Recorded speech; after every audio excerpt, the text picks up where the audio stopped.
Magtatrabaho sa Australia. Sa Australia, ang mga empleyado ay may mga karapatang protektado ng batas. Kasama dito ang tamang halaga ng kanilang sahod, mga kondisyong makukuha sa kanilang trabaho tulad ng karapatan na magbakasyon sa trabaho at proteksyon laban sa diskriminasyon. Lahat ng mga empleyado, pati ang mga nagtatrabaho mula ibang bansa ay protektado ng mga batas sa lugar trabaho sa Australia. Ang mga ito ay ipinapatupad gaano man katagal naninirahan sa bansa o anuman ang uri ng visa. Lahat ng mga taga-empleyo ay kailangang sumunod sa mga batas na ito.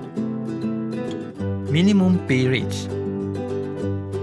Sa Australia, may mga naitakdang minimum na halaga ng sahod para sa bawat uri ng trabaho.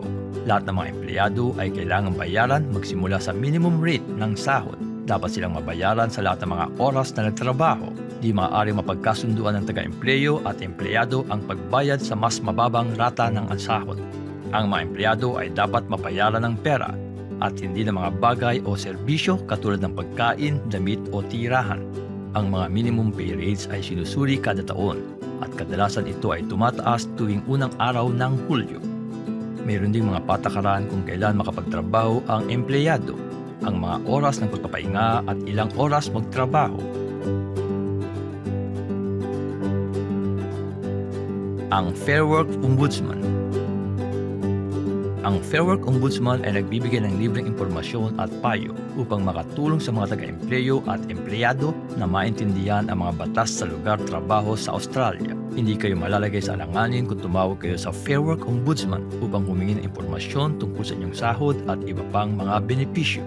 Tandaan, kung kayo ay taga-empleyo, ang Fair Work Ombudsman ay makakatulong na maintindihan ang inyong mga obligasyon sa mga empleyado.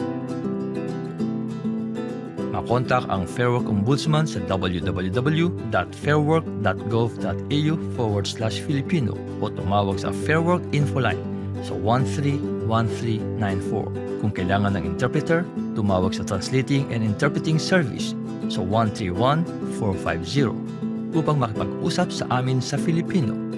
Walang bayad ang serbisyong ito.